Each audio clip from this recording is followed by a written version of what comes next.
Hey everybody, welcome back to the channel. This is HitokiriSingh, and we are in the depths of the Elder Recess today to signify the unholy hell of damage that we're going to unleash with this weapon, the Gunlance, both Slaplance and Burst style. These are going to be endgame builds. There's not going to be very much comfiness. This is when you want to seek and destroy. You know the fights well, you know your openings, and it's time to just buck up and blast off, really. This is gonna kind of be a series of build videos. I feel like that's kind of my specialty niche, I guess, for endgame builds for Monster Hunter World Iceborne, given that Wilds is coming out. This is going to be kind of my send-off to the game. And of the weapons I know and the people I've had some expert communications with to build these builds, we're going to do Charge Blade, we're going to do Switch Axe, we're going to do Insect Glaive. I feel like I've done enough longsword build videos, but I can do another one if you guys would like to. But with our group, with our squad, Zero Feints, we have literally some of the best hunters in the world. We're talking about world record holders in time. We have fantastic speedrunners.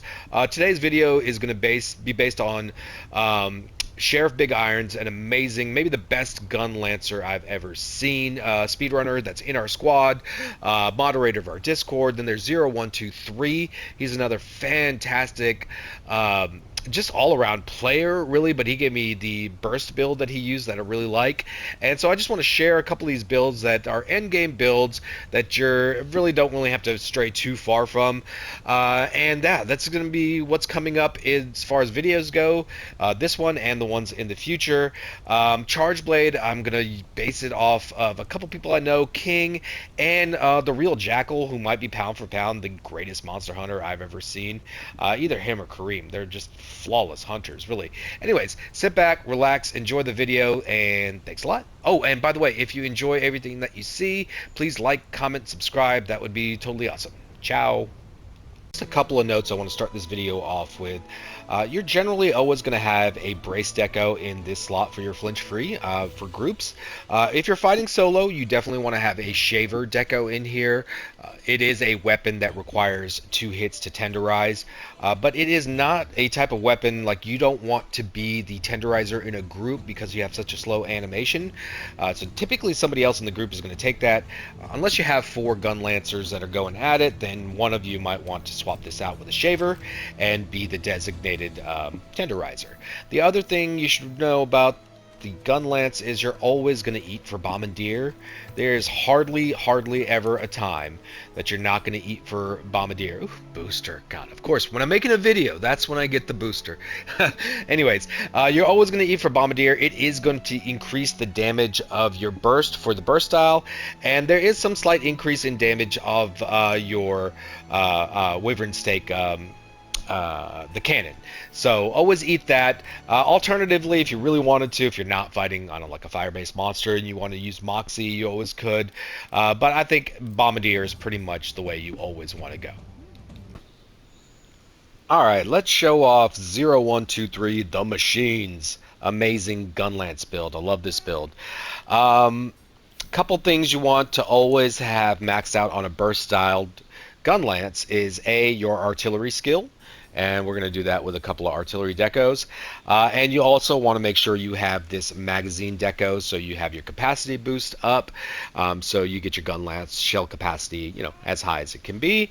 There's a lot of other things that are not in this build. It's not a very defensive build, so you're not going to have evade extender and things like that, primarily because of what you're going to accomplish with this build, and you're going to generally do it with other people that are using the same type of build, a burst Gunlance build as well. And there's going to be so much damage and so much stun locking happening that you're not going to need a whole lot of offense if everybody's kind of on the same page on how to use their weapon.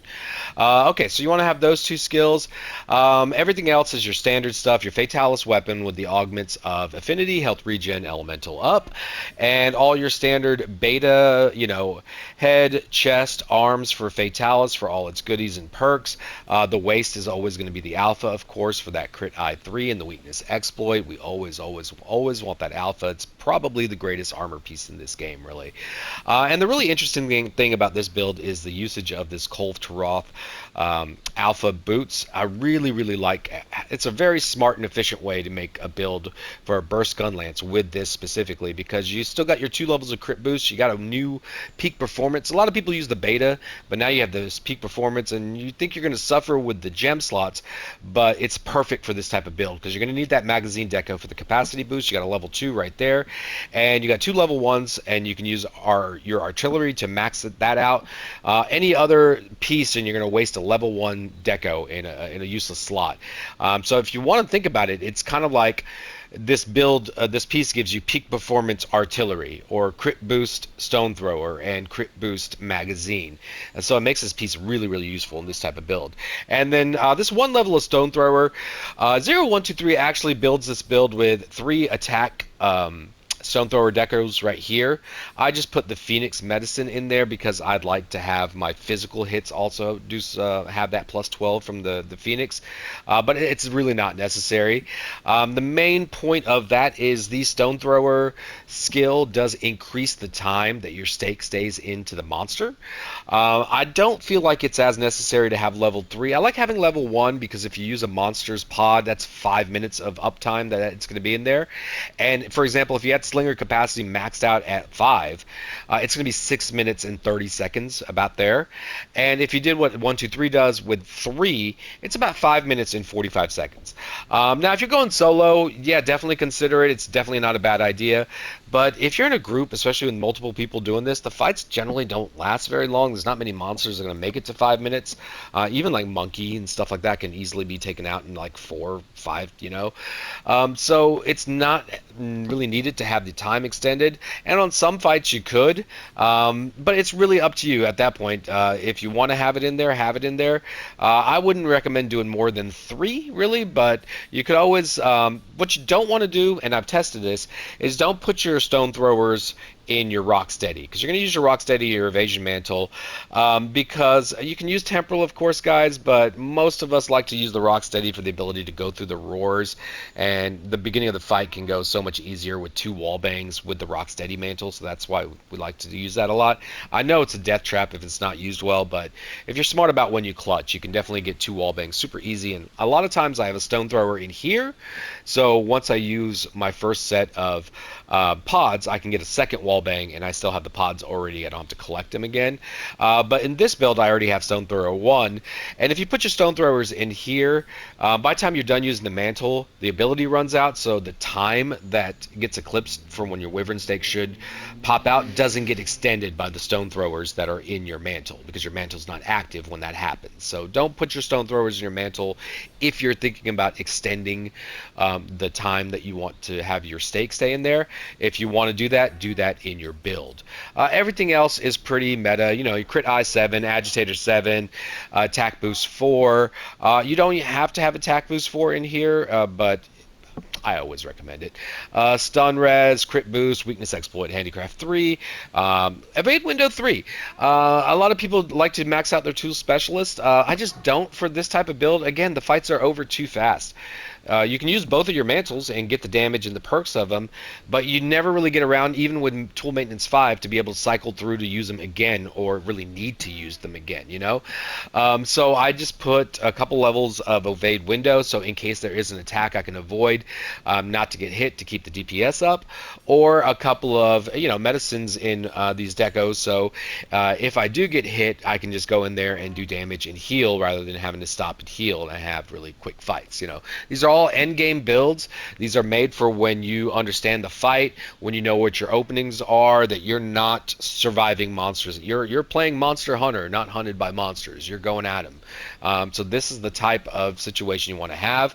And let's show a few things in the practice mode about how you want to use it, and then we'll show it in action. Alright, FYI, and in case you didn't know, you never want to use like piercing pods or this ground-based ammo when you're attaching your stake. You can use them for wall bangs just fine, no problem, but you really want to use the red ones that you get from these monsters when you tenderize. They're going to allow your stake to stay in the monster the longest, and that does stack with the length of time that you are using your stone thrower with. So yeah, good stuff. So, Gunlance, You load up your stake. For the burst, what we're going to do is attach our stake, of course. Boom. Once your stake is attached in the monster, this is the general combo that you want to do. And it does cycle, and you can stop it at any point to do your stake, but depending on what opening you have. But you generally want to get in there, do a down, do a burst. And then if it's a big enough window, you cycle through, get another burst in.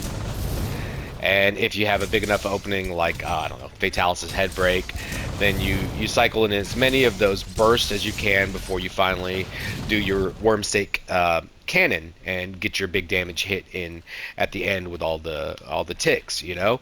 The best way to accomplish this, if you want to do it shorter, then you just you know, have some kind of opener, the downward, the burst, and then after the burst you can go straight into the worm stake.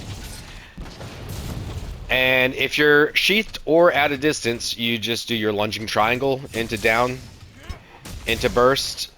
Oops. Make sure you reload. Forward triangle, down, burst, into triangle to continue. Not big enough an opening, so let's stop it at 2 this time. Great. Wonderful. Big booms. Or if you're close or if you're defensive, then you're just going to do a regular poke, whether it's just a, you know, if you just do a normal triangle, you do pretty much the same thing as the lunging triangle, but they're slower in animation. So for the burst, you want to get to the burst as quickly as possible. So let's say you're guarding, you're just going to tap triangle, go into quick reload, go into down, go into burst, go into wide, quick reload. It just gets the whole process started a little bit sooner because of the animation of, you know, let's say you're whopping Fatalis' head on a knockdown. It just gets to the burst part a little faster when you do it off a jab in a quick reload rather than either a lunging, you know, well, you never want to reload after that. You can just go lunging straight into downward. So just depending on your distance, in my opinion, you're either going to go up with a lunging, or if you're close, you're going to go straight into it like that. And that's about it. When you have your burst style Slaplance, or sorry, not Slaplance. When you have your burst style lance, you want to do big booms and you want to cycle through your burst as quickly as possible, and that's how you're going to do it. That's your entire strategy. Yeah, of course, there's some in between parts of the game, you know, of the weapon, but this isn't like a tutorial of how to use it. It's just kind of like how to make your end game meta builds and how to destroy with it. So that's the sequence that you're trying to get to, you know. You can do some pokes. And then do, you know, if the opening, oops, that's not what I meant to do. You know, play around with the monster's openings. That sounds horrible. Poke around with the monster's opening. And then you just feel your way into bursting. Alright, I gotta stop for a second to regroup. As I was saying before, this playstyle really benefits for multiple players having, you know, burst style gun lances, so we can attach multiple stakes here in the beginning. And the reason for this is now everything that ticks off these stakes that you were seeing in the practice mode earlier, now everything that ticked off my stake is going to tick off Zoe's stake as well, and anybody else's stake that's involved. So if you have 4 stakes on there, every burst that causes those ticks on the Wyvern stake is now going to tick off everyone's. And so when you have a monster like this is why you don't need to run too much defensive aspects. Monkey's a really hard fight. He can devastate you even with the max defenses and everything like that. But you have certain openings that you're always going to use against him: pitfall traps, wall bangs, things like that. And so when you do your burst damage, everybody getting this just mega damage. Every mechanic in this game is based on damage, you know. You're breaking horns, you're causing claggers, you're de-enraging, you know, depending on what monster you're fighting. You're pretty much keeping them locked and stun locked into submissiveness, basically. You don't really have to do much defending in these builds, especially if you have multiple burst style Gunlance users. You know, this is a fight with a Teostra. It's me, the Jackal, Big Iron, Akaru's on bow for the status effects, and the rest of us are on burst style Gunlances. We attach our stakes in the beginning on the first wall bang, and then after that it's just, this is the second wall bang. I edited this video. It's about 3-ish minutes, you know. I just, you know, this video is going to be long enough, so I didn't want to put a bunch of filler in there. But look at all these bursts. They're just ticking off like crazy off everybody's stake, and this is why the build is built this way. It has a heavy art max, it has magazine and the capacity max, so you can get as much damage off these ticks as possible, and then have that tick off everybody else's stake. And see, there was the clagger. You know, these monsters just don't. Here's the paralysis from the bow, and I think Akaru just has a brain fart and actually carts in this fight. He hardly evers. There's the, is that the stun knockdown? No, that's just the regular head damage knockdown, not even a stun. And there's no binders used in this, there's no dragon razor used in this. This is just going in there with our gun lances and using the damage to accomplish all the mechanical things you want to have happen in the fight. Wall bangs, claggers, you know, everything we just discussed. You're going to use your trap, well, not traps on this, but like on Monkey, you're going to use your shock trap and your pitfall traps, and then in between doing all this burst damage with everybody, everything else that you want to have happen is going to happen in the fight, and it's going to be over before you know it. You know, I think that's the KO. No, that's just a regular damage hit knockdown as well. And look at all those ticks from all of us. Notice that in a couple of these clips, I wasn't doing my burst attack, but you still saw damage coming off of my my stake, because that's the other player's ticks that are ticking off my stake, and it'll show as damage numbers for me, you know. That's how you know that you're getting all these. Look at that, it's beautiful. And next thing you know, he's gone.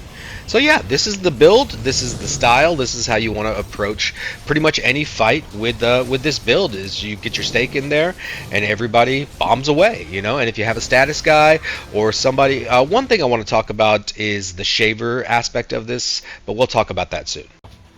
Alright, now let's get to the Slaplance version of this weapon, which is personally my favorite style. It's just so much fun, so much damage. This is going to be my own personal build.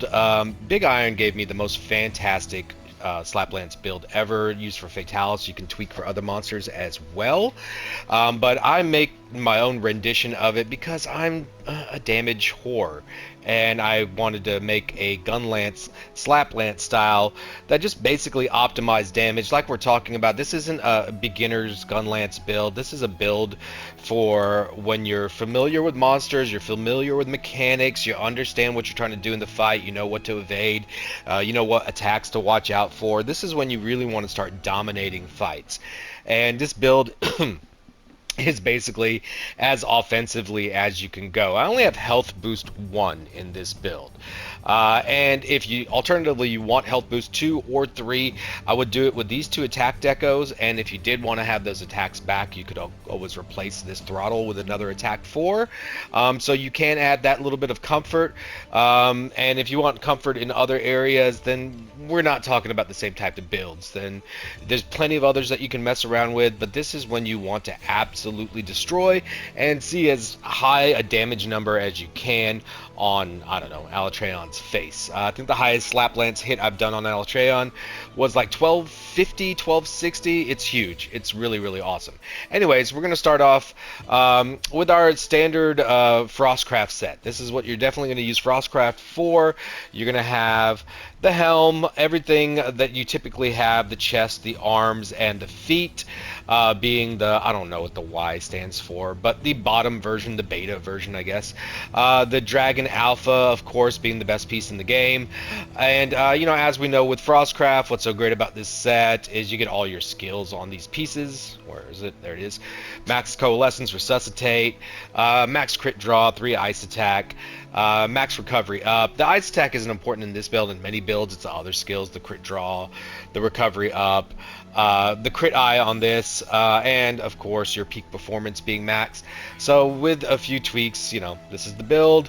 You got your attack maxed. You got Flight Attack in here because you can spam the ledge attacking. It's a huge damage attack when you do your aerial R2, a huge damage attack. So you definitely want that flight skill that gives you the 30% additional damage on your jumping attacks. It's wonderful.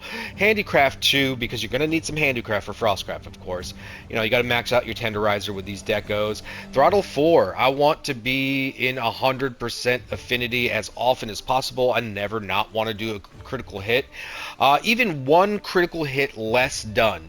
Let's say I miss out on one critical hit because I wasn't wearing this, and one of my Slaplance hits did 300 less damage, right? If I had not done that, if I had done any other attack to make it up, because like things like attack add certain amount to your raw and might increase your damage by like 15, 20 on certain attacks. I would have to do like 20 other regular hits to make up for that one crit hit that I missed, and I never ever want to do that. So I always make sure as many builds as possible I got my throttle 4 in there to keep my affinity where I want it to be, to get those 100% crit hits even when the monster's not in rage. It's that important to me, guys. I gotta have that damage. Crits maxed, of course. Crit boost. There's your attack. There's your brace. You can swap off with the shaver, of course, that we were talking earlier about. And yeah, that's about the build. You know, you're gonna have everything offense maxed out. If you really wanted some things like comfort, like a quick sheet 3, you can put it into your Rocksteady. I got the stone thrower in there for the 2 wall bangs, and the dragon damage. Give me more damage. But you can put a sheath deco in there. You could put, oh, I don't know, a drain in there if you're against an Odogaron, an Odagari. Evasion, always that way. Destroyer isn't as important with this weapon. I generally always just have it on my evasion, but if you wanted to put, you know, evade extender on here or evade window on here, it's not really doing too much detriment to the damage output you're going to do on this build, so you always could. But that little bit of destroyer always helps those parts break and things like that, and monster flinches. So that's this build. That's what you're going to do with it. This is all out attack. This is no defense. This is how big of the numbers can we get on these monsters. And let's show you the playstyle here. And just one more quick note about this build. You're pretty much going to use this against anything that doesn't require having a shield deco. For example, ATV or Fatalis, where you definitely want your shield to be able to block some attacks that are unblockable without it, you know. But from anything from regular monsters to most of the Elder Dragons, everything but the top 5 fights, I guess, Fatalis, ATV, Raging, well, no, Raging, you can use this. Furious Rajang, 18 Amiel, all those guys, you probably want to do a slightly different build. But for any other monster, you can tweak this build a little bit. Let's say, for example, you're against a Black Veil Valhazic, then you can just switch out this for a Miasma, and maybe switch out one of your attacks over here for your third Miasma to get rid of that. But otherwise, you're pretty much going to always have it like this, as long as you don't definitely need some kind of defensive skill like the Black Veil, or like a stun res or anti-paralysis, those kind of things. Whatever monster you're fighting, you can always opt to switch that out for. But really, the only thing I really do is for Black Veil, because of that poisoning that reduces your health by half. I don't like that. Alright, for the Slaplance style, it really doesn't matter what slingers you pick up, because you're never really going to attach your stake.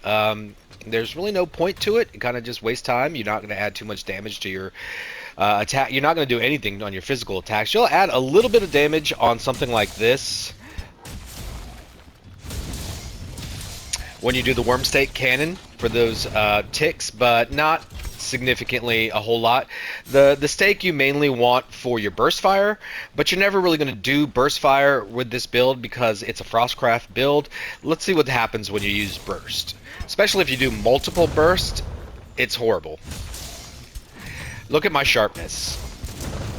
It just depletes sharpness like crazy on a Frostcraft build. And because you're doing unoptimal burst hits, so you don't have artillery max, you don't have your magazine boost, it's just not good to ever do it in the Slaplance. You're just going to waste your sharpness, you're going to lower your DPS by having to sharpen more, and it's just really, really bad to do. What you are going to do is you're going to loop, and everything about this style is based on the wide swipe. That's why it's called the Slaplance. 506. That's just basic. My Frostcraft meter isn't even full. So let's do that. Let me show you something too that's really handy.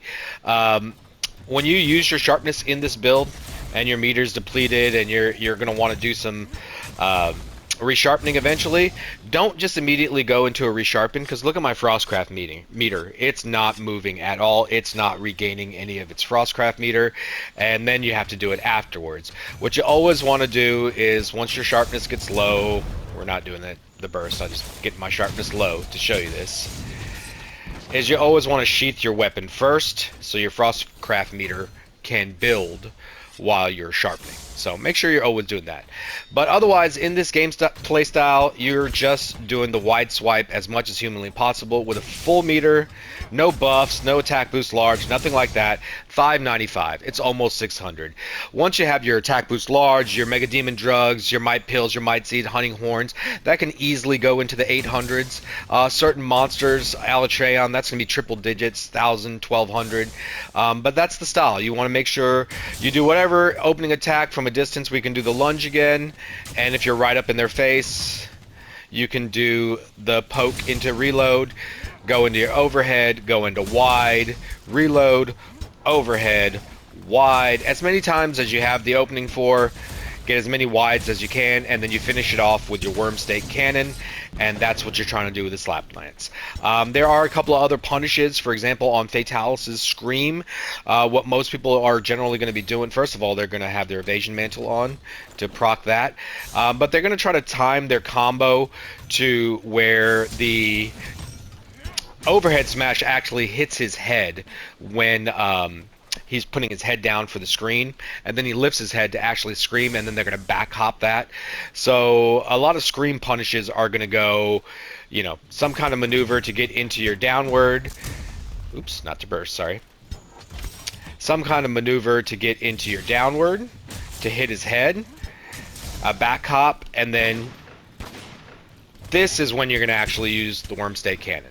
That's a punishment for a scream. Those ticks, even without artillery, are going to give you massive damage. So that's what you want to do. That's the only time you want to do the burst fire, is when you're punishing a scream or something like Alatreon's move that leaves his head low hanging, but not the rest of him. You know, like his downward frost breath that you want to catch with something, and you don't even have to worry about the downward hitting connecting. If you want, you can just kind of like block and then back hop the scream to get your evasion proc, and then just go straight into this to get your worm stake cannon. But that's the only time you're going to use that, and the rest of the time, you know, even when you're repositioning around the monster, you're trying to get into whatever you can do to get a wide swipe, and if that's all you can get, you hop around, you get out of position, or get back into another position, and try to do it again. And then on knockdowns, you cycle, and you punish, and you hurt, and you laugh with glee because you're going to be stun locking, and it's just great. And then, of course, make sure you put away your weapon before you sharpen, so you can build your Frostcraft meter back up again. And that's about it. You don't want to be always attacking. You want to get in your wide swipes, and then when your Frostcraft meter gets low, you want to back off, you want to sheath, and then go in. You want to keep that bar maximum when you do these attacks. And really, that's the main thing about this playing style. That's why the build is built the way it is. So I'm going to hurt you as much as humanly possible with those wide swipes. And this is the Slaplance in action, and yeah, these are the cycled attacks. You know, 500, 700, that overhead to wide swipe is going to get you right around the range. That's why you're just constantly cycling through those attacks. The Frostcraft meter is starting to get lower, so now the wide swipe is going to drop to about 600, but you're still getting 500 on the previous hit, around, you know, 7 to 800, 6 to 800 on the second one, and plus that first little hit is usually about 200 to 300 damage too. So you're talking about anywhere from 15 to 1800 damage on 3 hits that you can cycle through. This is the ledge hopping. This is why we have the flight skill. It starts off in the 700s, drops into the high 600s. You know, it's just amazing. Alatreon is not a monster that you need to have a shield deco, because you can block, you know, the attacks that you need to with regular shield. That's why this build is good for any monster that you don't need a shield deco for. This is me re-sheathing to get my Frostcraft meter, and look at these two damage hits, 800 and 1200. That's 2000 damage in 2 hits. That doesn't include any other hits I did before or after, and those are the 2 hits that you're cycling back through. This is Slaplance, people. This is why we do it. This is a topple over. I think, do I get the dupe on this one? Maybe the next one. So that last Wyvern Stake Cannon can duplicate its hits off of Slinger ammo, and then you just get a bunch more tick. I don't think that was the dupe, actually. And one other point I wanted to make this weapon is it has great severing ability with the weapon, and the burst and part breaking ability. Parts are just going to be blasting off. So if anybody's farming for anything, help them out. And the last point is the only time I really use this big boy, the Happy Birthday attack, is as a wake up. Put a couple bombs down, or if everybody puts a couple bombs down. I just find it difficult to kind of time my wide swipe to try to do it as a wake up hit. So that's when I use the big old blast Happy Birthday attack. Alternatively, you can also use it when you have pesky hammer mains that like to flinch you for fun in between rounds of a fight or at the end. Just block one of them, give them a nice blast, send them to Kingdom Come. See ya. But don't worry, as per usual, they're persistent. They'll always be back to bother you again. It's just a matter of time. There she goes. Hello. Alright, and I think I'm saving the best Slaplance build for last here. This is Big Iron's Fatalis build, and it can also be tweaked. It's going to be a Frostcraft set, true Fatalis Gunlance. Of course, you're going to have your, well, I can't show it here, I'll show it on the next screen. You're still going to have the same augmentation. You're going to have your ATV set, the Gamma, I guess it is. I think I called it the Beta set. There's only one version of this. It's the ATV set. All 4 pieces. The Waste are going to be the Alpha again. Challenger Charm. And we're going to do the Glider and Evasion Mantle. And let's check out the decos. First of all, there goes your augmentation, affinity, health regen, elemental up. It's pretty much for every build you're going to see I ever make, unless it's a heroics build or something like that, or maybe like a Kiar build or something like that where you don't need the affinity. But anyways, you're going to have your crit eye at 7, all your perks from your build, again, from the previous build we discussed. And this is going to have some differences when it comes to the offense. The last build was just obscene offense for easier fights or fights you know of, but this is Fatalis. This is going to be ATV. These are going to be monsters that you want to have some other skills in here to actually keep your DPS, and we'll show it in action. First of all, you want to have your evade window up to about 2, and your evade extender up to about 2. And this is going to be really important because there are some things that you can use your iframes from your jumps to get away and get back towards Fatalis and just keep your damage on him. Because Fatalis is all about consistent damage, but not overcommitting either, so you're going to have to be smart when you get your damage, but you always want to get your damage windows hit, and the evade window and the evade extender actually help with that. You're going to still have your handicraft. We're going to have a little bit more. We're going to have 3 this time. Oh, we had 3 in the last one, but you can have up to 4 if you like.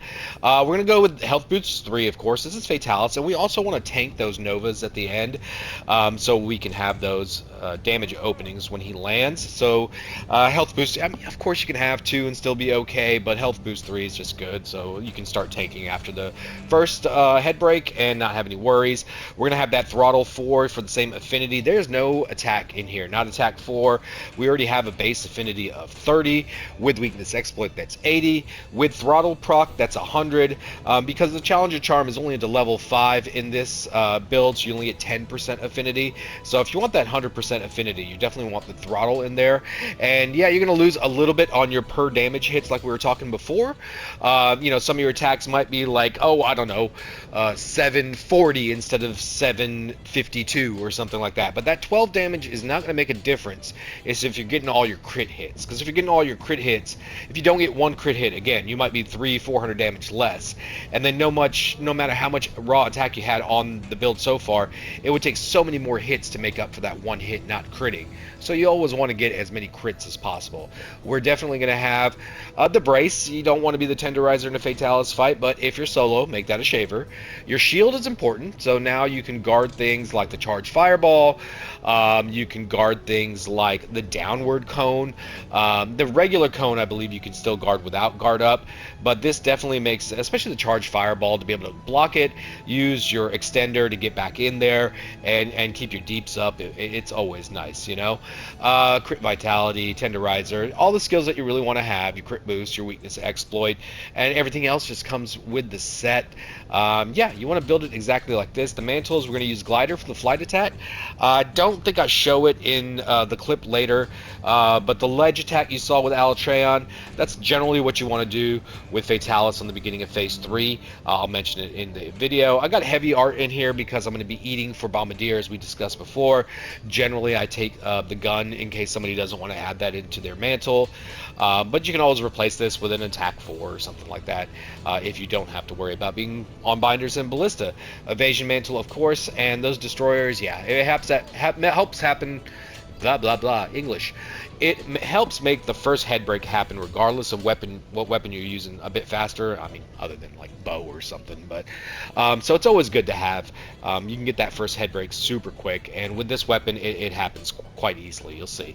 Really, that's about it for this build. I'm not going to go in the training mode because the playstyle is pretty much the same. We've pretty much discussed about how you want to use it. Let's just go straight into the action and see how this sucker in action. It's quite beautiful. Alright, when he's coning, you pretty much go straight for up to the slap. You want to get out of there after the slap, but I got greedy and went for the burst. You'll always get hit by that puddle, but I got that damage, and it made me happy. Evade extender, if I wanted to do a third one, I could have got out there, but I used my shield, because now I can block this and turn around. Make sure you turn around. Hop back towards them to get that, offense back. This is your basic scream punish. I didn't do the downward into the proc, because I didn't know to do it at this point, but now I do that. Yeah, those ticks were 97, but I've seen them as high as 129 with everything procced, This is where the weapon really, really shines, is in these damage openings. Because just the huge loops of damage, once you're doing the overhead and wide swipe, it's anywhere from 12 to 1600 depending on what your procs are doing, and you can usually cycle 3 of them into your burst, and you get 7,000 damage in these head knockdowns. It's really, really nice. Part breaks are pretty easy, just so much damage in the moments that you need them to be, so when it does happen, like the majority of the fight, I'm just looking for shots to get some head damage or whatever I need to do, but I really take advantage of the knockdowns. You're going to cycle through and get at least 3 wide swipes. You can actually get 4 if you're there super early, but 3 and then the burst, and again, pretty much the same that you just saw on the gun knockdown too, and that's just huge damage on the head. This is the ledge where you want to do the ledge hop, but again, I was still learning at this moment, so I just wanted to make sure I got some good damage.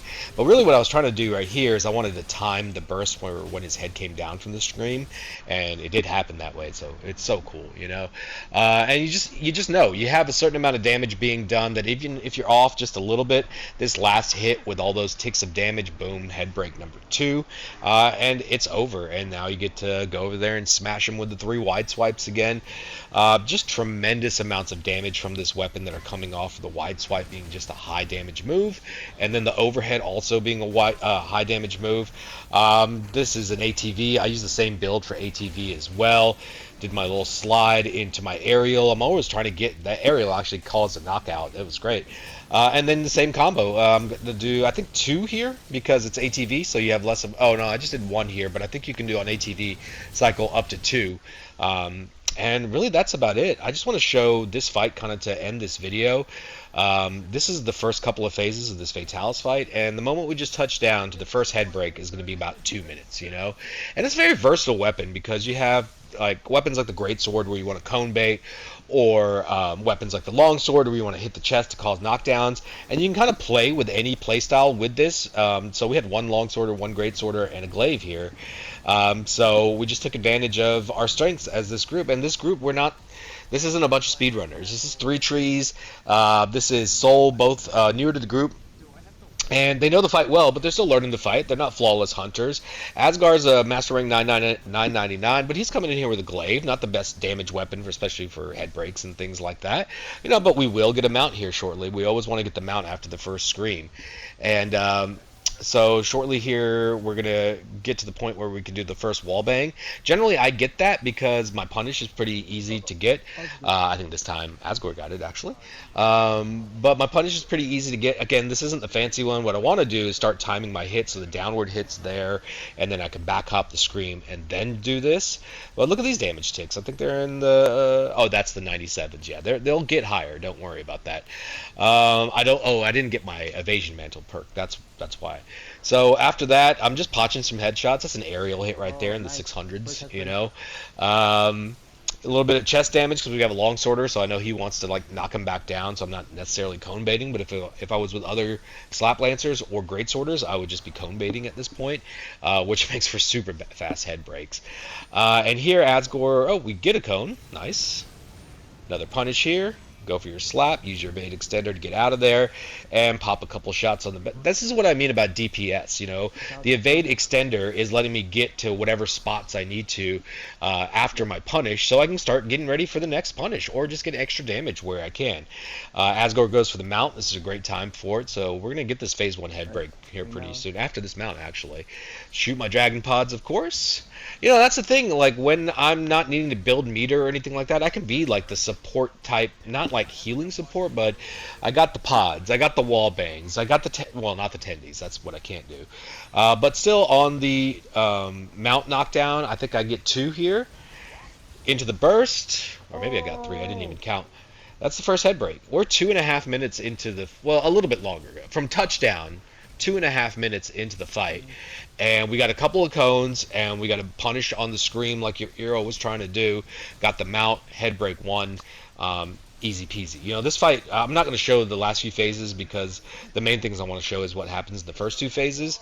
After that, it's just, you know, beat down, binders, what you see often in many other fights. So there wasn't anything too spectacular.